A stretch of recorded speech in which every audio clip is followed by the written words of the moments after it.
Okay, writers. Last week, you collected notes on at least 3 more possible newscasts from events you observed across your day and evening. So, I hope you did, but I'm looking at faces now, Brenda. I'm looking at faces, and I'm not seeing that you guys feel confident that you did that. Terrell, can you go collect? Terrell? Okay, Terrell, collect those new now. So bring out these notes so your partner can see them.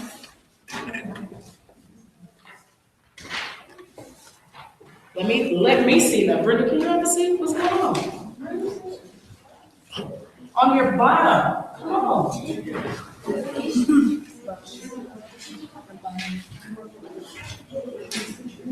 Sorrel, -5. We're not talking right now. Dwayne, -5. If I talk to you again, you're going back to your seat and working by yourself. Did you hear what I said? Yes, Miss Davis. That's the proper response. All right. Today I want to teach you that you can take events you witnessed or were a part of, and you can sift through these lived experiences to find potential newscasts and write about them as journalists. To do this, you step out of your role as a protagonist and into the role of outside observer. If a journalist had been undercover with our class since last year and had chronicled the big stories, the out of the ordinary, the moments of heightened emotion, the times when there was a hidden story under the obvious story that you lived through, what do you think that journalist would have written about? Imagine the list you would make and even jot it if you want. So imagine if even in your house, a fly on the wall, if you could just go in somebody's house and be a fly on the wall and just watch what goes on at Destiny's house, in Elijah's house, in Miles' house, in Azariah's house. Can you imagine? Oh my goodness. You would be able to come back here and you would be able to give it to Sorrel, right? Or give it to Elijah, right? It's a story. In every house, there's a story, right? I can imagine what it's like to be in Caleb's house. That's right house. Oh my goodness. I can imagine what it's like Makeda and Michael. Oh my goodness. I can imagine what's going on in their house. Huh? Mm-hmm. Yeah. All right. Hey. Bring it back and stop talking. So can you imagine that? So that's, you guys, have been telling you guys throughout this process, you need to think like a journalist, trying to find a story any way possible. So what I need you to do right now is to jot down some ideas real quick. I'm going to give you about a minute, just 1 minute to jot those down. On 0. You're not doing it with your partner, you are jotting down some stories. Even jot down some quick stories that happened this morning. Quickly, on 0. You are now down to 40 seconds. Dwayne, -5. I said, listen, Dwayne. Azariah, y'all stop talking. Write down what you noticed today on a blank piece of paper. Elijah, Terrell, -5. I don't think this is gonna work.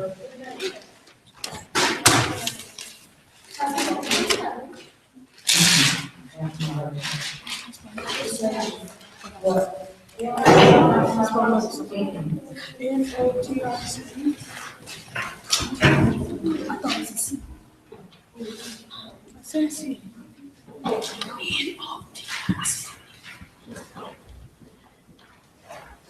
As you're writing, journalists sometimes research experiences like these for nonfiction moments. Remember events that are worth recording later. Let's try that out right now. Let's take one moment that a lot of you remember, maybe what happened with Ms. Brooks this morning. That was a newscast. Right? Shh. Hey, it's not open for us to discuss. I'm lecturing.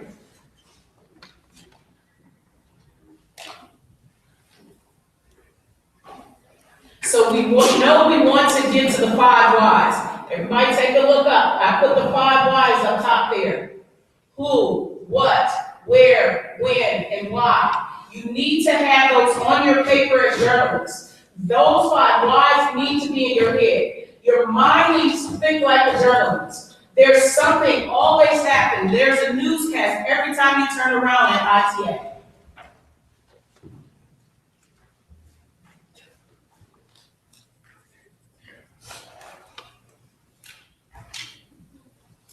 So I'm going to give you an example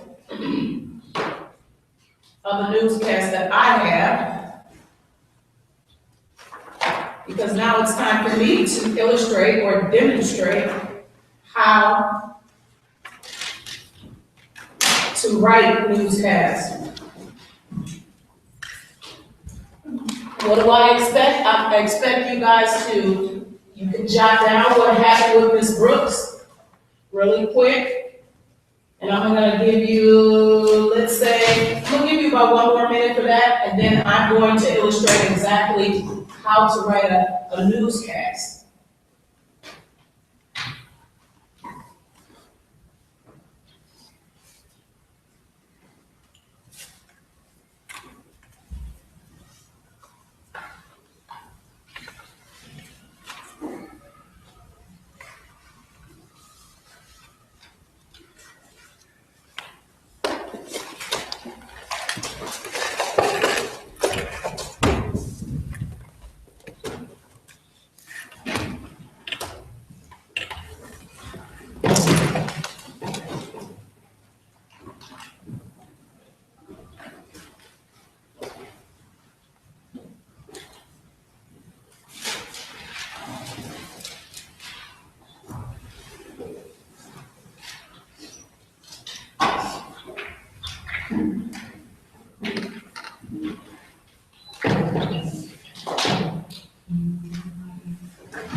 Are you doing the allergy?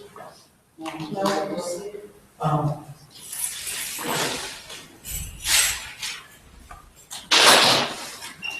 You guys, whose books are all these? That's yours?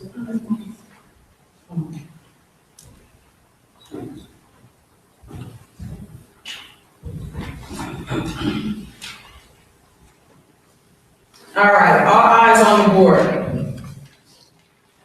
So I'm going to use the 5 whys, and I'm going to talk about the PTA meet and the soccer match, okay?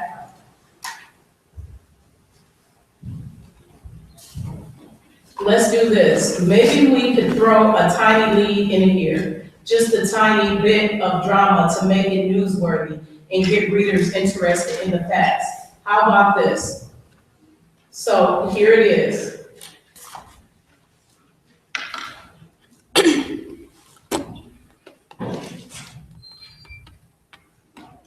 Here's the first sentence. August, you know what? I get tired of telling kids to not touch stuff. I know fingerprints are all over the screen.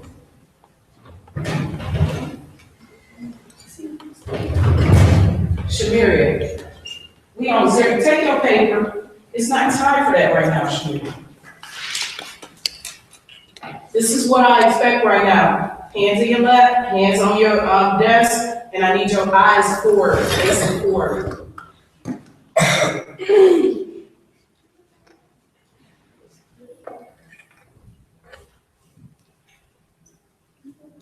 What's that, right?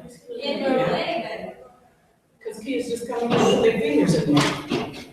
All right. August PTA versus teacher soccer match is something that no students will forget. Did that catch your attention? No. August PTA versus teacher soccer match is something that no student will forget. Let's write something about Ms. Brooks. How would you lead into that? No. Stop. I need attention. Teacher. False. Teacher facts. Only well, how you gonna fake opportunity? She was faking us. She faked it. The false. She the false. Zero. So, instead of me going through this and us doing this together, let me go through this one that I have. I'll do it, and then I'll have you guys do it. You understand? Yeah. All right. So mine is August PTA versus teacher soccer match is something that no students will forget. So let's try to get the 5 W's right away. So it was the first Saturday in September, first Saturday in August. So that's the first thing. In the field behind the school, and at first it was just teachers and the kids. So maybe I could come up with this. Parents outmatched the teachers at the PTA versus teacher soccer match on the first Saturday of August. Here's how it unfolded. The team of teachers milled about the field. Some wore jeans, others wore shorts with sandals. The students crowded the sidelines, chanting for their homeroom teacher, while they waited for the parent team to make their own field appearance. My own heart beat with excitement. Guess what? I don't think I want that part. Let me ask you this before I say it. My own heart beat with excitement. Should that be in there? No. Why not?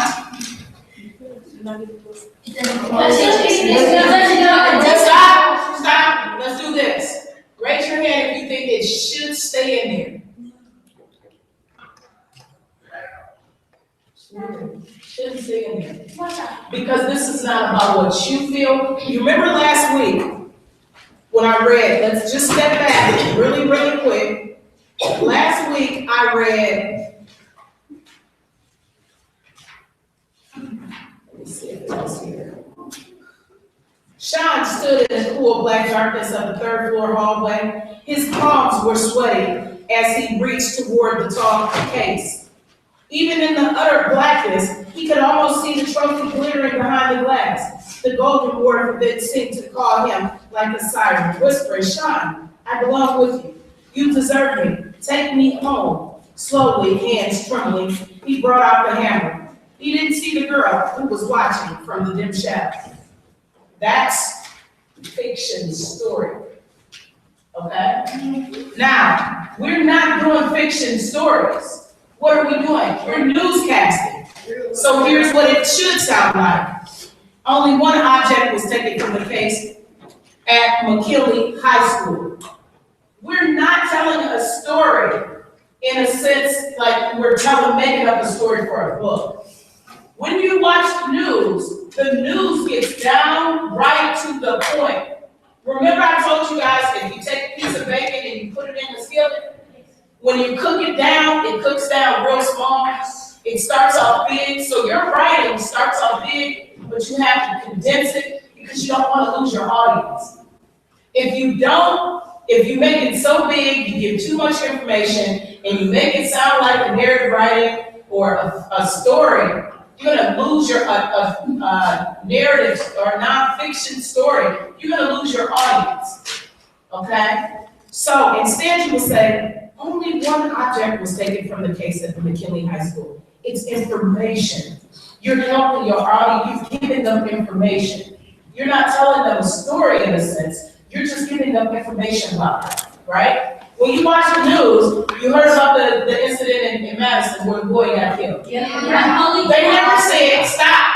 The answer is yes or no. Don't give me more. Right. Okay, some of you did. When they said, when you're watching the news, and let's look at it so you guys can see the difference between You telling Keon seeing the story, and Keon telling a friend about the story, right? There's a difference. It's not given from a personal point of view. It's informational for your audience. So let's look it up real quick.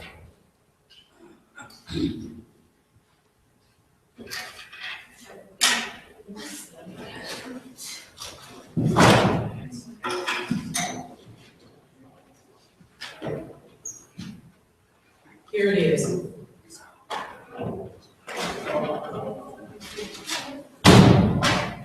To your seat, please. To your seat, and I don't want to hear anything. To your seat.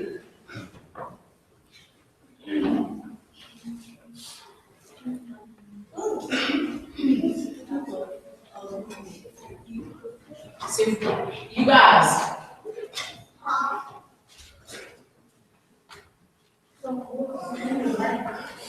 Who's this?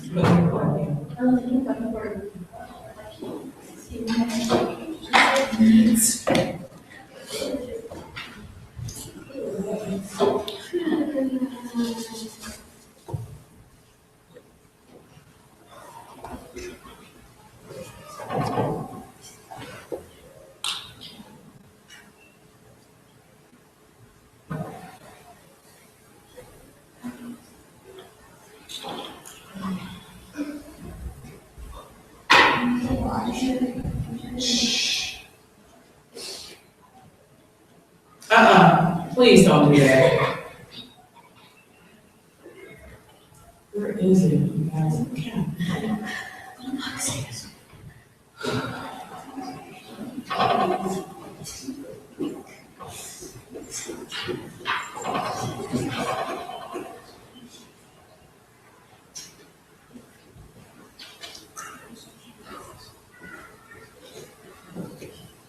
But anyways, since can't get the video, we'll come back to it and I'm gonna show you the difference. But I don't want that part about my heart beating with excitement. That's personal narrative. Newscasting is not personal narrative. Everybody understand? You're giving information. Information writing is different from narrative writing. You're just giving the facts, the information of what took place. You're not saying how you feel. Somebody tell me when you went into a class and we observed the class, what did you write about? One person, raise your hand real quick. What did you write about? Okay, Lexi in 4th grade. Did you tell your feelings how you felt about it? No, because that's not what you're supposed to do in newscasting. Everybody understand? It's not about your feelings and what you felt. It's all about what is taking place. You're taking that information and you're making it a newscast for your audience. So, okay, we got this part of the story down, but wait, then we have to ask ourselves, was that the whole story? Was that the whole story? The PTA going against teachers, going against the students, is that the whole story? No, that's not the whole story. So the point was that the parents didn't come in jeans, they came in uniforms. That's the rest of our who and what. Let's get that in, and now, if you take a look at it, now it has music sounded, led by official looking soccer referee. The parents filed onto the field. They wore matching soccer uniforms, complete with matching cleats and socks. I thought to myself, they probably had spent thousands of dollars on them. Should I put that in there? I thought to myself, no. So we won't do that. It's not about what you're feeling. It's all about information. Everybody understand? No.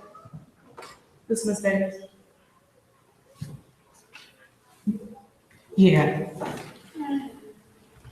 I need your word. I'm just kidding. I'm only kidding. All right, Shamira.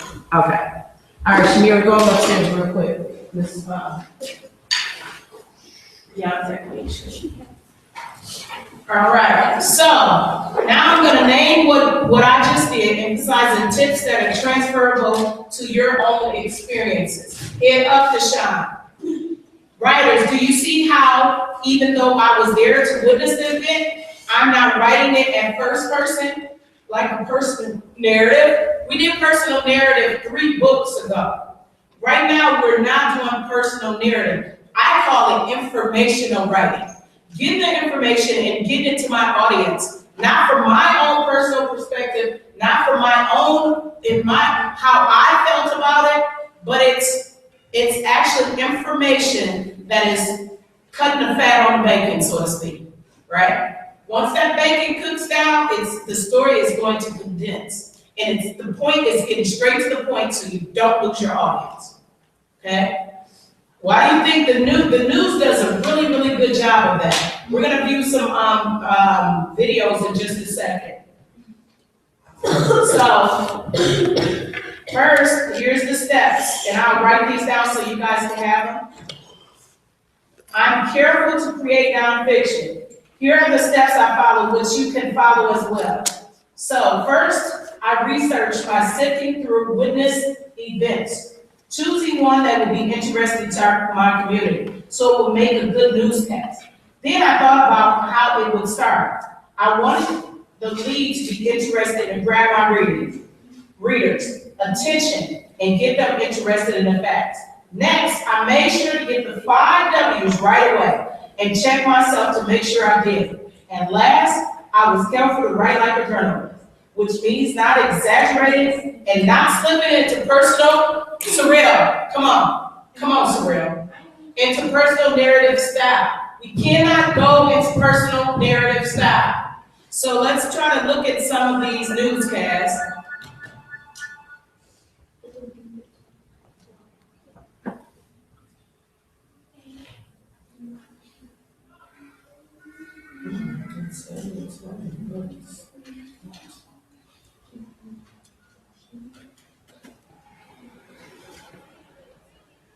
Oh, because they got live streams of this.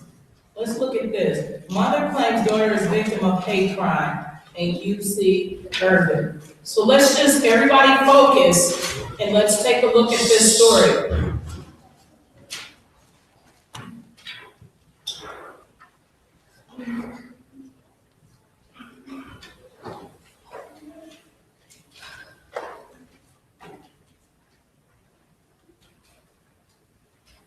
When patients have sensitive teeth, they don't brush and clean the area which is just sensitive. Sensitivity is a big red flag of possible things to come in the future, so it's very important to get nipped in the bud. I recommend Sensodyne Complete Protection because addressing sensitivity is taking care of the gums and protecting the teeth. When it says complete protection, I truly feel it's giving complete protection to the fact that out of 1 toothpaste, they can get all of their needs met, and that's something that's backed by science and recommended by their dentist. It's going to be great.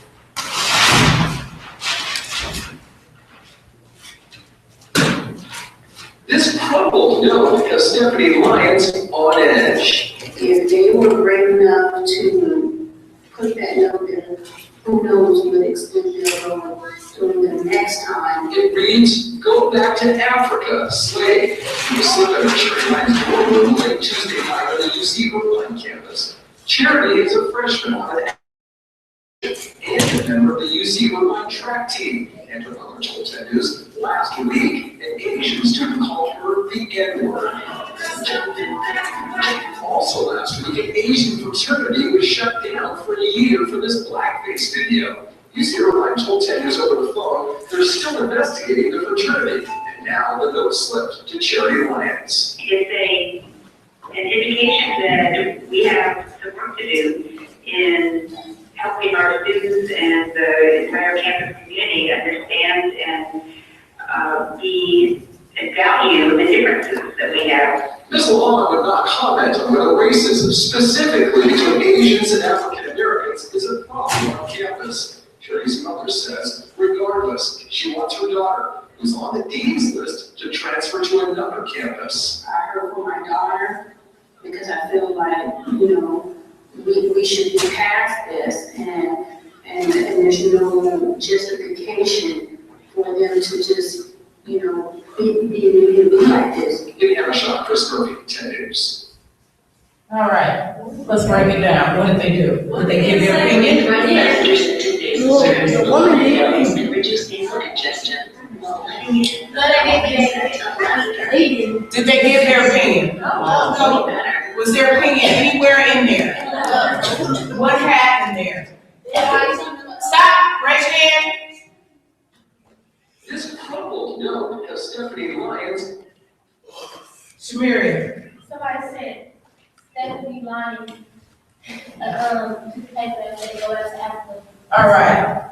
So, what, did they tell it from a standpoint of, like you were right here? Stephanie Lyons received a note that said, go back to Africa. She felt upset, and it makes me upset. Was it written like that? No. What is that, what I'm doing? When I say that? Include yourself. I'm including myself. It's telling a story.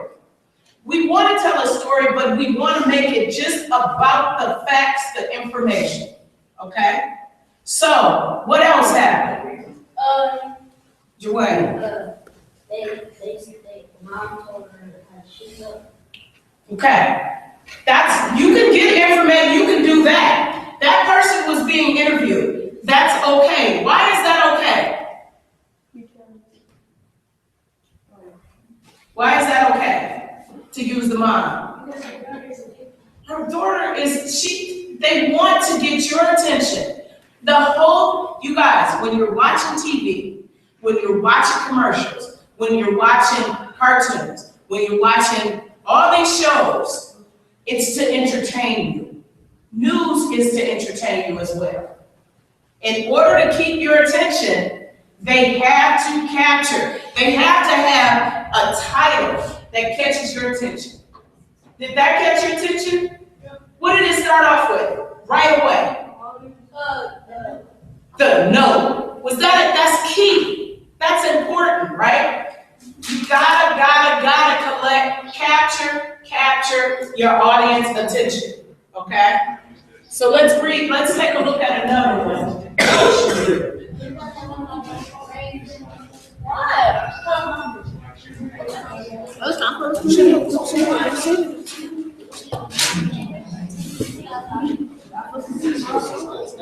Stephanie Lyons.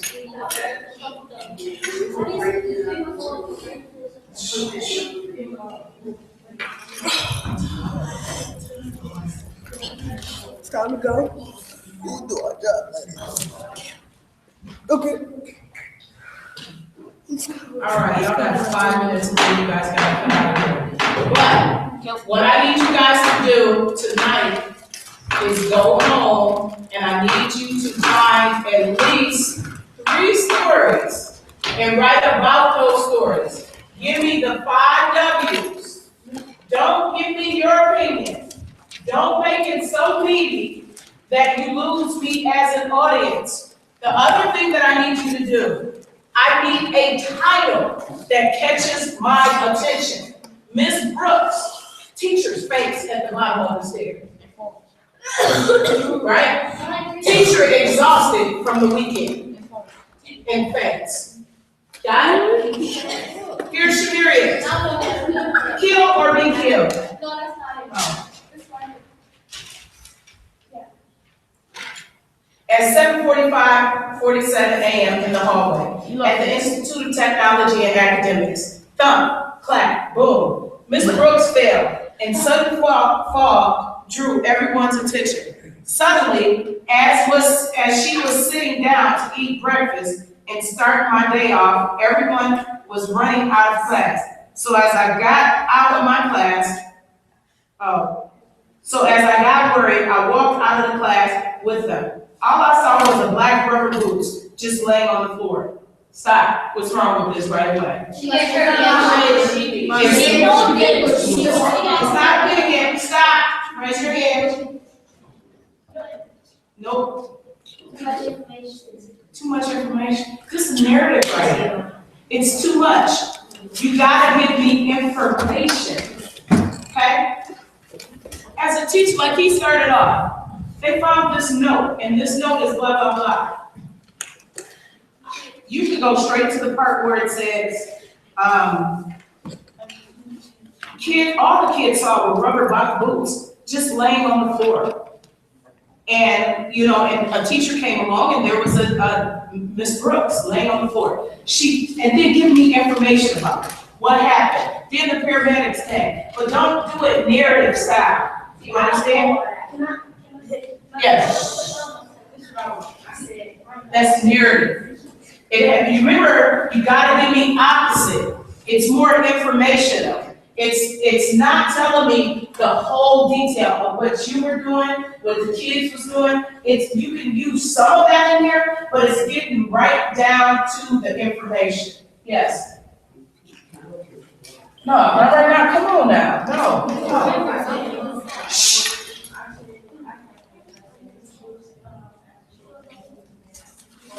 That's perfect. Listen, this is just as simple as that. Okay? Mrs. Brooks fell out after shaking the student's hand, falling head first onto the floor. Bang, ready to bang. She went by, ran out of his room, and Miss Smith, nope. Start off with, Miss Brooks fell out after shaking the student's hand. It seems that she was exhausted. The ambulance came, and, you know, they found out, give me more information. Make it up at this point, because it's right now, all we're doing is you know what, I can't say that because as journalists, you never want to make it up. You need facts, okay? But that's perfect how you started off. Don't say, bang, she went. Mr. Baylor ran out of his room and Miss Smith said, call for help, okay? You could say something like, after she hit the floor, another teacher called for help. Ambulance came. That's it. Give me just specific details, information. I don't want it told like a story, a narrative story, okay? Anybody else? Put your desk back, go back to your seat on 0. If you talk, it is automatically negative 5. I'm going to read, sit down. Kids and teachers fought hard that they heard a thump. Max kids screaming. Let me read. Hey, 0. Let me read. Straighten my desk out, please. Please look on the floor and make sure everything is neat. Shh. Kids beat the floor. Hey, Tequila. No, Keon, get your stuff ready to go. Pick up this stuff all around my stuff. Today at 7:45, Miss Brooks passed out at ITM. There was this boy named Reggie. Ain't too much information. Boy, yeah, Reggie. All right, but I gotta help you guys to do this a lot better, you guys.